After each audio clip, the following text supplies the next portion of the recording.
तो स्वागत है आपका सभी का हमारे इस चैनल के पहले पॉडकास्ट पे। फर्स्ट टाइम मैं एक पॉडकास्ट करने जा रहा हूँ और आई होप आपको कुछ इसमें एक पॉजिटिव मिले और आप अपने सजेशंस भी देंगे कि हमें क्या इम्प्रूव करना होगा। तो आज का जो पॉडकास्ट हम करने वाले हैं, हमारे साथ एक मेहमान है जिनका नाम है मधु जी। ये मधु जी हमारे साथ हैं जो कि एज अ यूपी के अंदर बेटा उत्तर प्रदेश में नर्सिंग ऑफिसर पिछले 2 साल से पोस्टेड है, गवर्नमेंट नर्सिंग ऑफिसर। अब इन्होंने बेटा बीएससी किया था नर्सिंग में एंड बीएससी नर्सिंग करने के बाद इन्होंने टीचिंग की, प्राइवेट जॉब्स भी की जैसे कि मैक्स में, और उसके बाद इन्होंने गवर्नमेंट एग्जाम्स की तरफ जाकर गवर्नमेंट करियर को चुना। तो आज का जो पॉडकास्ट होने वाला है मेरा उन बच्चों के लिए है जो कि बीएससी नर्सिंग जीएनएम में अपना करियर बनाना चाहते हैं, या वो बच्चे जो सिर्फ एमबीबीएस के चक्कर में भाग रहे हैं और एमबीबीएस को ही समझ रहे हैं कि बहुत इम्पॉर्टेंट करियर अगर कहीं बन सकता है, बहुत पैसा मिल सकता है, एक करियर अच्छा तैयार हो सकता है तो सिर्फ और सिर्फ एमबीबीएस करके हो सकता है, और एमबीबीएस से नीचे कुछ भी मंजूर नहीं है। तो मैं यहाँ पर बात कर रहा हूँ कि आप नर्सिंग तक में, पैरामेडिकल कोर्स में जाकर अगर नर्सिंग भी अगर करते हैं मेडिकल में और अच्छे से करते हैं तो वहाँ भी अच्छा सैलरी पैकेज, अच्छी लाइफ और वर्क लाइफ बैलेंस सब कुछ है। और यहाँ पर हम बात एम्स की भी करेंगे, यहाँ पर बात हम प्राइवेट जॉब्स की भी करेंगे। तो अब सब कुछ मैं ही बोलूँगा तो क्या चलेगा। मैं आज के मेहमान हमारी जो हैं मधु जी, आप ही अपना इंट्रो दीजिए बच्चों को। मैं एक आम सी लड़की हूँ आप ही की तरह। मैं भी 12th के बाद काफ़ी ज़्यादा परेशान थी कि मेरे को क्या करना है। तो फिर घर वालों ने सजेस्ट किया, एज अ लड़की आपको तो पता ही है कि हमारे पास टाइम कम होता है तो हम ज़्यादा प्रिपरेशन भी नहीं कर सकते हैं, क्योंकि एक एज आ जाती है जिसमें घर वाले बोलते हैं कि बेटा तुम्हें कुछ नहीं करना, तुम एक टाइम पे जाके शादी कर लो। तो फिर मेरे को सजेस्ट किया था कि आप बीएससी नर्सिंग कर लीजिए, जिसके अंदर आपको मतलब कि एक अच्छा सा करियर मिल जाएगा। तो मेरा मेन फोकस था कि मैं टीचिंग में जाऊं। तो घर वालों ने बोला कि आप टीचिंग भी कर सकते हो, बीएससी नर्सिंग करोगे, ग्रेजुएशन भी हो जाएगी आपकी, और आपको अगर स्टाफ नर्स में भी इंटरेस्ट होगा तो आप नर्सिंग भी कर सकते हो। तो मेरे पास 2 ऑप्शन थे शुरू से।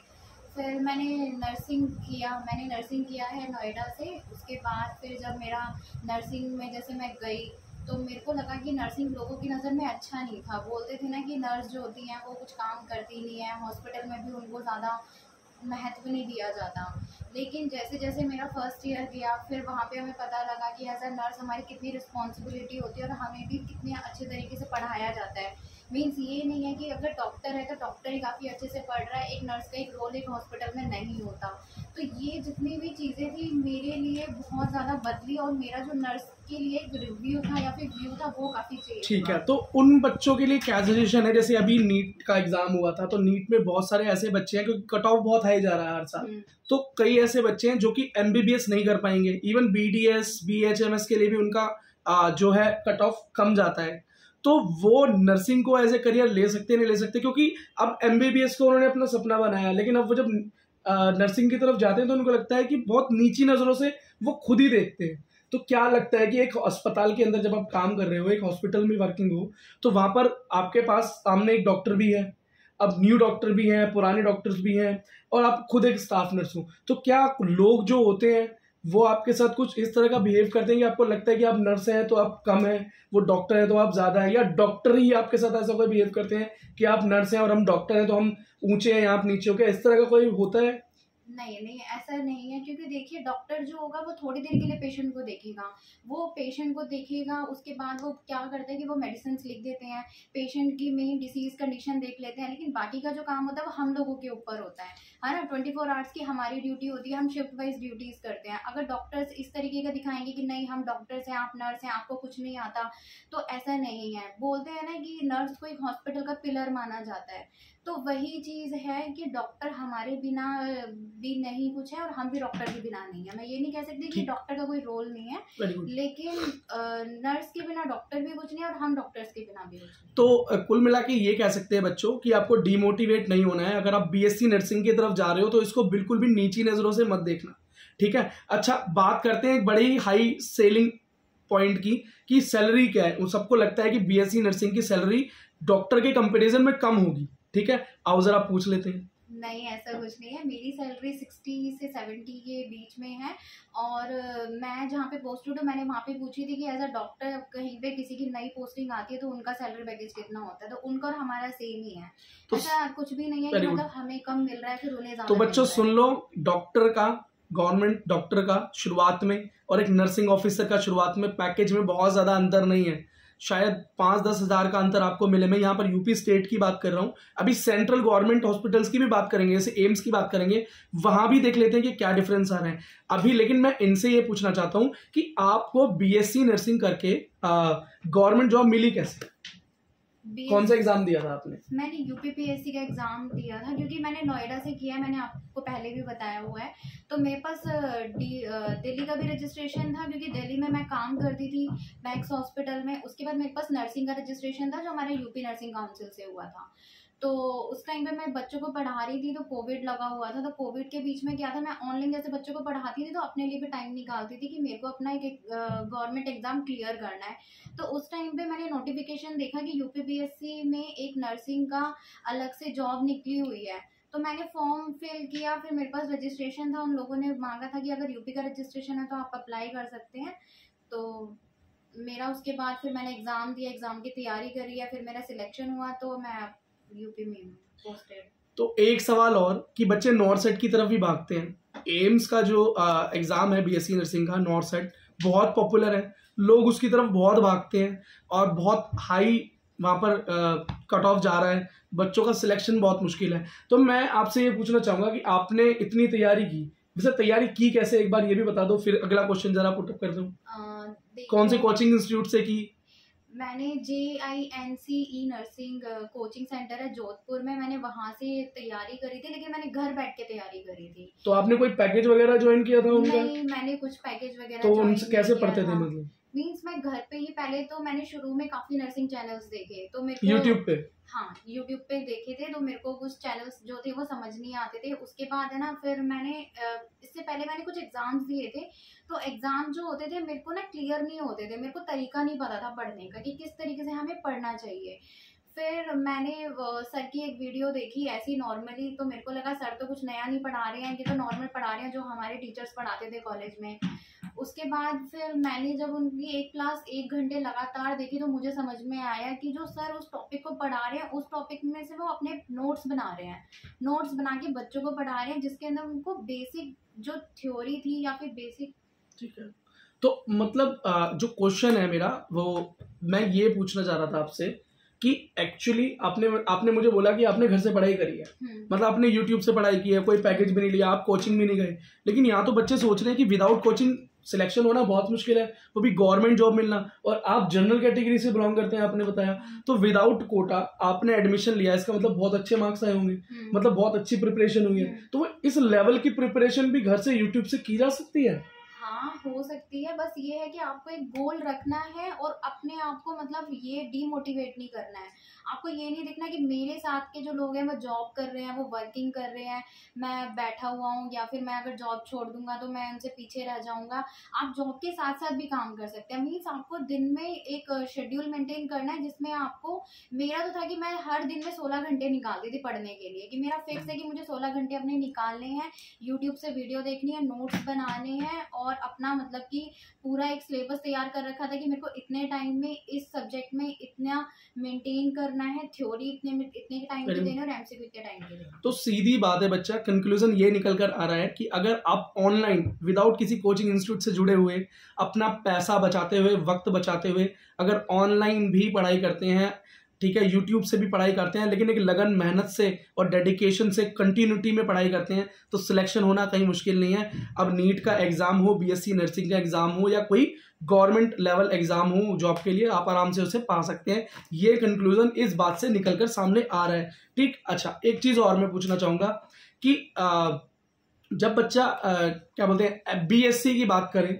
या सॉरी कि बीएससी की बात करें और एमबीबीएस की बात करें, तो क्या बीएससी नर्सिंग के अंदर जो करिकुलम पढ़ाया जाता है शुरू के सालों में, मैंने सुना है कि वो एमबीबीएस की तरह ही होता है, मेडिकल सेम रहता है पहले 2 साल? हाँ, जैसे हमारी बीएससी नर्सिंग है वो 4 साल की है, तो शुरू के जो 3rd ईयर तक के 3 सब्जेक्ट्स साल होते हैं 3 साल के, वो सेम रहते हैं। Very good. तो मेरे को सजेस्ट किया था अगर आपको एमबीबीएस में जाना है तो आप नर्सिंग करने के बाद भी जा सकते हो, आपका एडमिशन जो है वो 3rd ईयर से वहाँ पर हो जाएगा। तो देखो सेम सिलेबस रहता है।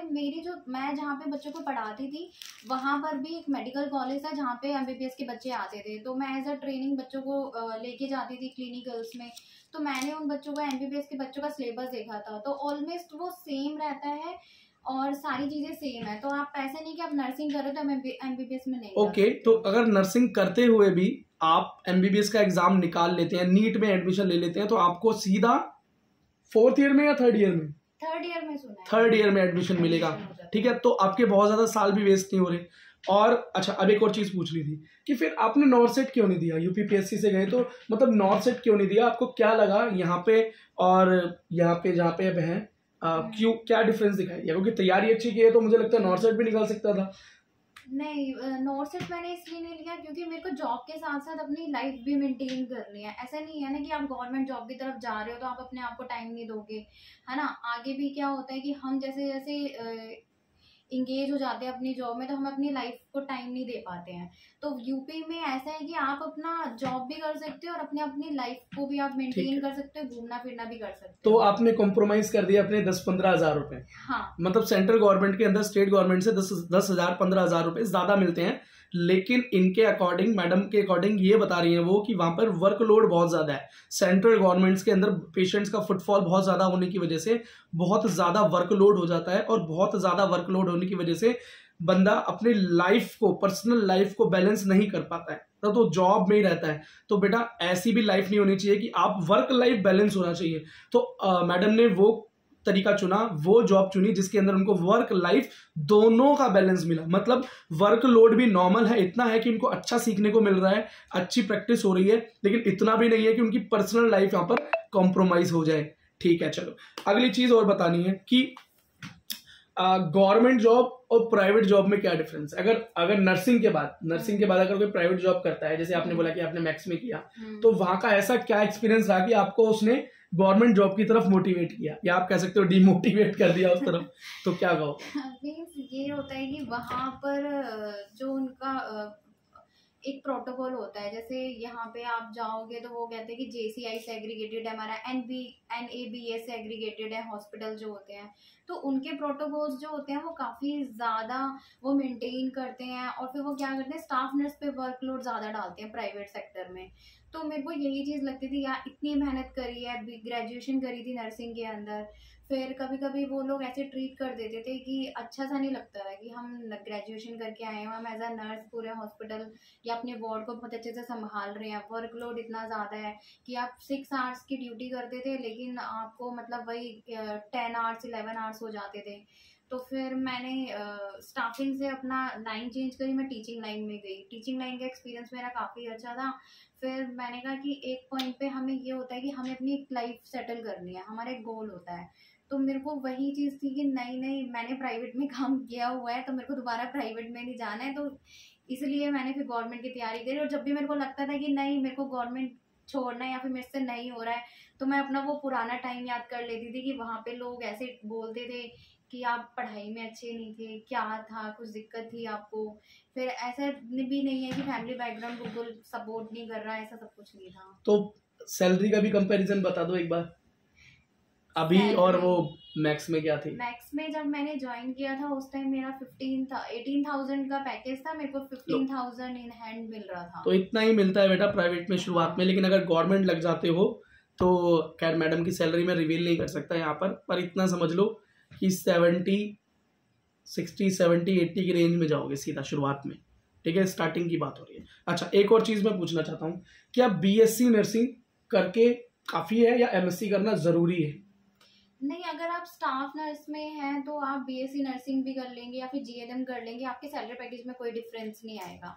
वहाँ पर ऐसा नहीं है कि आप मास्टर्स हैं तो आपको कुछ सैलरी में इंक्रीमेंट मिलेगा 5,000 या 10,000 का, ऐसा नहीं है। GNM वाले भी अप्लाई कर सकते हैं, BSc नर्सिंग वाले भी और MSc वाले भी। ठीक है, ऐसा कोई डिफरेंस नहीं। तो एक चीज़ मुझे और बताओ कि GNM और बीएससी नर्सिंग, अगर इसका कंपैरिजन करें तो बच्चों के पास क्या क्या अपॉर्चुनिटी है, जीएनएम वालों के पास क्या अपॉर्चुनिटी है, क्या कोई कमी रह जाती है बीएससी नर्सिंग वालों से, या बीएससी नर्सिंग वालों के पास क्या अपॉर्चुनिटी है? नहीं, जीएनएम इसलिए ही ओपन किया है क्योंकि कुछ बच्चे होते हैं वो आर्ट साइड और कॉमर्स साइड से होते हैं। बीएससी नर्सिंग में मेन हमें 12th के बाद साइंस साइड चाहिए होता है, लेकिन अगर कोई बच्चा वो इंटरेस्टेड है, वो कहता है कि नहीं मेरे को नर्सिंग करनी है, लेकिन मेरे पास तो साइंस साइड नहीं है, मेरे पास तो मेडिकल नहीं है, तो वो बच्चे जो आर्ट साइड से कॉमर्स साइड से हैं वो सीधा जीएनएम में एडमिशन ले लेते हैं। उसके बाद जीएनएम हमारा होता है 3 साल का, जिसके अंदर 6 महीने की इंटर्नशिप होती है, और फिर अगर उसको ग्रेजुएशन चाहिए होती है तो 2 साल का एक कोर्स और होता है पोस्ट बीएससी का, उसके बाद वो एमएससी के लिए अप्लाई कर सकते हैं। ठीक है। लेकिन ये है कि स्टाफ नर्सिंग में अगर वो अप्लाई करेंगे जीएनएम में तो 2 साल का एक्सपीरियंस चाहिए उनको, और एक्सपीरियंस ये नहीं है कि ज़्यादा बड़े हॉस्पिटल से चाहिए, 30 बेड का एक्सपीरियंस होने के बाद आप अप्लाई कर सकते हो गवर्नमेंट जॉब में। Okay, very good. तो अब काफ़ी क्वेश्चंस खैर मैं पूछ चुका हूँ, अब हमारा पॉडकास्ट भी खिंचता जा रहा है, पर आई होप बेटा बच्चों के वो सवालों के जवाब आपको मिल रहे होंगे जो आपके दिमाग में थे कि एमबीबीएस नहीं हुआ तो बस लाइफ खत्म हो गई। नहीं बेटा, एमबीबीएस के अलावा भी अगर मेडिकल में जाना है तो बीएससी नर्सिंग एक बहुत अच्छा ऑप्शन है। ठीक है, उतनी ही वैल्यू आपको मिलती है जितनी एक डॉक्टर को वैल्यू मिलती है, सैलरी में भी कोई बहुत ज़्यादा फर्क नहीं है। अच्छा, एक चीज़ मुझे बताइए कि बच्चे जैसे एम्स के लिए भागते हैं तो एम्स का टैग कितना ज़रूरी है? क्या लाइफ में वो सच में बहुत ज़्यादा मैटर करता है कि मेरे को नॉर्थ सेट करके एम्स में ही जाना है? तो एम्स में जाने से क्या कोई ऐसी पर्टिकुलर आपकी वैल्यू बढ़ जाती है? नहीं, वो सेंट्रल गवर्नमेंट की जॉब है, तो बच्चों को बस ये होता है कि नॉर्थ सेट एक बड़ा एग्जाम है जिसका नाम भी सुना है। खैर बच्चों ने यूपीपीएससी का कम सुना होगा, नॉर्थ सेट का ज़्यादा सुना होगा आपके चैनल पे ही। तो यही हो जाता है कि नॉर्थ सेट में जाने के बाद ये हो जाता है कि आपकी जॉब लग रही है, एज अ टैग आपको लग रहा है कि नहीं आप कहाँ पर हैं, कहाँ पे काम करते हैं, आप एम्स में काम करते हैं, एम्स की कौन सी ब्रांच में काम करते हैं, ये थोड़ा इतना मैटर नहीं करता। लेकिन अगर आप एम्स में हैं तो वही है ना कि बड़ा नाम बड़ी चमक, वही वाली बात है, वरना यूपीपीएससी भी अच्छा है। ठीक है, देखो आपकी हर स्टेट के अंदर आप जिस भी स्टेट से बिलोंग करते हैं, अगर आप उत्तर प्रदेश से करते हैं तो इस बात को रिलेट कर पा रहे होंगे। अब अगर आप उड़ीसा से हैं, मध्य प्रदेश से हैं, आप महाराष्ट्र से हैं, तो वहां पर भी जो स्टेट लेवल में एडमिशन्स होते होंगे, स्टेट लेवल में बेटा जो जॉब्स निकलती होंगी नर्सिंग ऑफिसर्स की, तो आप वहां भी अप्लाई कर सकते हो। देखो सीधी सी बात है, जब अपने स्टेट के अंदर जाओगे तो सेंट्रल गवर्नमेंट से कम फुटफॉल मिलेगा। इसका यह मतलब हुआ कि आप अपनी वर्क और लाइफ के बीच में एक मेंटेनेंस रख सकते हैं। लेकिन अगर सॉरी बेटा, अगर आपको एम्स का ही टैग चाहिए, अगर आपको नॉर्थ सेट ही निकालना है, तो मैं मैडम से पूछ लेता हूं कि किस तरह से तैयारी करनी है नॉर्थ सेट के लिए। नॉर्थ सेट के लिए देखिए अब तो 2 एग्जाम होने लग गए हैं, एक प्रीलिम्स होने लग गया है। अच्छा ये बताओ, कुछ फ्रेंड्स हैं जो नॉर्थ सेट के बाद दिल्ली में पोस्टेड है? तो दिल्ली में एम्स में ही पोस्टेड है या कहीं और? मेरे 3 दोस्त हैं जो एम्स दिल्ली में हैं, एक एम्स पटना में है, और नहीं। तो आपको क्या लगता है वो ज्यादा खुश हैं, आप ज्यादा खुश हैं? मैं ज्यादा खुश हूँ, वो अपना बताते हैं ना, तो उनसे तो मेरी बहुत बाद में बात होती है, मतलब मैं उनको मैसेज करती हूँ कैसी लाइफ चल रही है, तो वो बोलते हैं कि वो प्राइवेट सेक्टर का ही प्रोटोकॉल वहाँ पर यूज होता है, और उनकी 8-8 नाइट लगती है, और उनका जो ऑफ का शेड्यूल होता होगा वो भी बहुत ज्यादा हेक्टिक होता होगा। मीन्स फेस्टिवल्स पे तुम अपने घर नहीं आ सकते, तुम्हें इमरजेंसी ड्यूटीज करनी है ना। और आप घर आ पाते हो? हाँ, मेरा एडजस्ट हो जाता है। अभी मैडम ड्यूटी के बाद घर आई हुई? हाँ, मैं घर आ जाती हूँ, क्योंकि वहाँ पे हमारे जो स्टाफ है वो काफी अच्छे हैं, वो कॉम्प्रोमाइज कर लेते हैं। फिर यूपी का बंदा होता है थोड़ा, वो होता है ना कि अरे हाँ फेस्टिवल है हम। तो बेटा देखो, नॉर्थ साइड बहुत फैंसी जरूर है, लेकिन वही एक इंपॉर्टेंट चीज है। अगर नॉर्थ सेट ही क्रैक करना है वो जरूरी नहीं है बेटा, हो सकता है आप बहुत मेहनत कर रहे हो, लेकिन नॉर्थ सेट के पर्टिकुलर कंपटीशन के चक्कर में आप वो क्रैक नहीं कर पा रहे, और आप छोटे एग्जाम्स पर ध्यान नहीं दे पा रहे, जिसके अंदर इतनी मेहनत नहीं, स्मार्ट वर्क की जरूरत है एक्चुअली, है ना। अच्छा, क्या चीजें ज्यादा जरूरी होती है गवर्नमेंट बीएससी नर्सिंग के बाद? अगर नर्सिंग के बाद सॉरी जीएनएम कर लें, बीएससी नर्सिंग कर लें, आपको गवर्नमेंट एग्जाम क्रैक करना है, तो उसके लिए स्ट्रेटेजी क्या होनी चाहिए? बच्चे को किस चीज पे ज्यादा फोकस करना चाहिए? मीन्स आपको नर्सिंग के सब्जेक्ट्स पे मेन फोकस करना है, आपको इधर उधर नहीं जाना। जैसे ये बोलते हैं कि करंट अफेयर्स आपको ज़्यादा पढ़ने हैं, या फिर आपको जनरल नॉलेज ज़्यादा पढ़नी है, रीजनिंग ज़्यादा पढ़नी है, आपको वो पढ़ना है, लेकिन उन चीज़ों को पहले बाद में रखिए। क्योंकि मैंने कई बच्चों को देखा है वो इन नर्सिंग को छोड़ देते हैं और इन चीज़ों पर ज़्यादा फोकस करते हैं। वो बोलते हैं अरे नर्सिंग है वो बाद में हो जाएगी, ऐसा नहीं है। आपको मेन चीज़, क्योंकि आप एक किस चीज़ का एग्जाम दे रहे हैं, आप नर्सिंग का एग्जाम दे रहे हैं ना, तो आपको नर्सिंग के सब्जेक्ट सबसे पहले क्लियर करने हैं, है ना। तो नर्सिंग के आपके मेन सब्जेक्ट क्या होते हैं? कुछ बच्चे होंगे तो उनको पता होगा, जैसे अनाटमी है, और आपकी हो जाती है फंडामेंटल ऑफ नर्सिंग हो जाती है, आपकी साइकेट्रिक हो जाती है ना, और मेडिकल सर्जिकल नर्सिंग हो जाती है। तो आपको मेन फोकस रखना है बड़े बड़े सब्जेक्ट्स पे, मींस आपको पहले नर्सिंग को क्लियर करना है, उसके बाद आपको अदर सब्जेक्ट्स पे जाना है। एक लास्ट क्वेश्चन पूछ के इस पॉडकास्ट को हम खत्म करेंगे, और क्वेश्चन मेरा ये है कि एक अस्पताल के अंदर जैसे नीट के बाद एक बच्चा जाता है, अब डॉक्टर बनता है, उसके बाद वो एक अस्पताल में जाता है, तो करियर अपॉर्चुनिटीज किसके पास ज्यादा है? क्या एक डॉक्टर के पास गवर्नमेंट जॉब पाने की अपॉर्चुनिटी ज्यादा है एज कम्पेयर टू नर्स, कि नर्स के पास करियर अपॉर्चुनिटीज ज्यादा है? देखिए डॉक्टर्स का रेशियो इंडिया में वैसे तो कम है, लेकिन एज अ नर्स हर वार्ड में नर्स की नीड होती है। अगर आप किसी वार्ड में जाओगे तो आपको कम से कम वहाँ पे रेशियो मिलेगा 5 to 6 का, नॉर्मली इतना रेशियो रहता है। तो नर्स के बाद ये हो सकता है कि आप अगर नर्सिंग कर रहे हैं तो आप घर पे नहीं बैठेंगे, और एमबीबीएस करें तो एमबीबीएस में देखो एमबीबीएस के टैग लग जाता है, तो खुद से बच्चा ये कहता है कि मैं छोटे हॉस्पिटल में काम नहीं करूंगा। भाई मैंने जब इतना पैसा लगाया, मैं इतनी मेहनत करके आया हूँ, तो मैं तो किसी गवर्नमेंट सेक्टर में ही अच्छे से किसी हॉस्पिटल में और बड़ी पोस्ट पे काम करूंगा, है ना, उसमें बच्चे में ही अंदर। तो मैडम ये कहना चाह रही है कुल मिला के कि एमबीबीएस करने के बाद भी लोग बेरोजगार रहते हैं, ठीक, और लेकिन नर्सिंग किया हुआ बच्चा बेरोजगार नहीं रह पाता। कम से कम मिनिमम एक प्राइवेट सेक्टर में जॉब जरूर कर लेगा, ठीक। लेकिन अगर आप फोकस्ड होकर मेहनत करोगे, इवन घर से मेहनत करोगे, तो आपके पास होने के कितने सारे चांसेस हैं।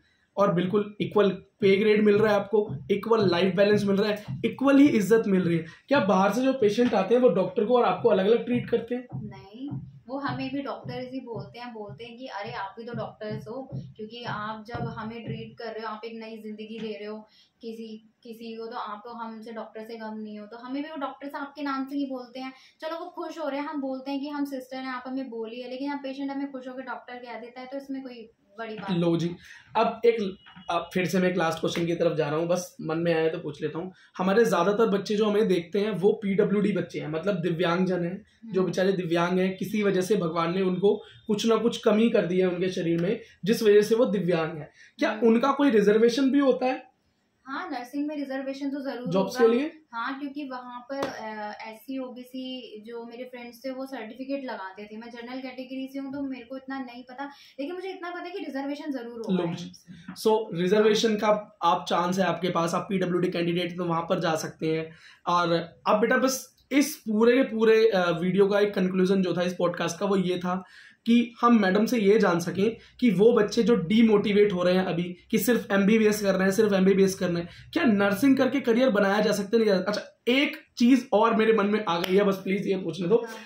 जब लड़का नर्सिंग करता है, जैसे लड़की कर रही है तो नॉर्मल लगता है कि लड़की तो नर्स है, सिस्टर है, लेकिन जब लड़का करता है, क्या उसको फील होता है ये चीजें, या फील कराई जाती हैं, यार तुम तो लड़के हो, नर्सिंग कर रहे हो, तो आपको क्या बोले, दीदी बोले, सिस्टर बोले, क्या? नहीं, मैं जहाँ पे हमारी कॉलेज की तरफ से ट्रेनिंग होती थी, वहाँ पर सेंट्रल हॉस्पिटल में हमारी ट्रेनिंग होती थी, हमारे जो कॉलेज वाले भेजते थे, तो वहाँ पर ज्यादातर जो थे बॉयज ही थे वार्ड में, तो हम उनको ब्रदर बोलते थे।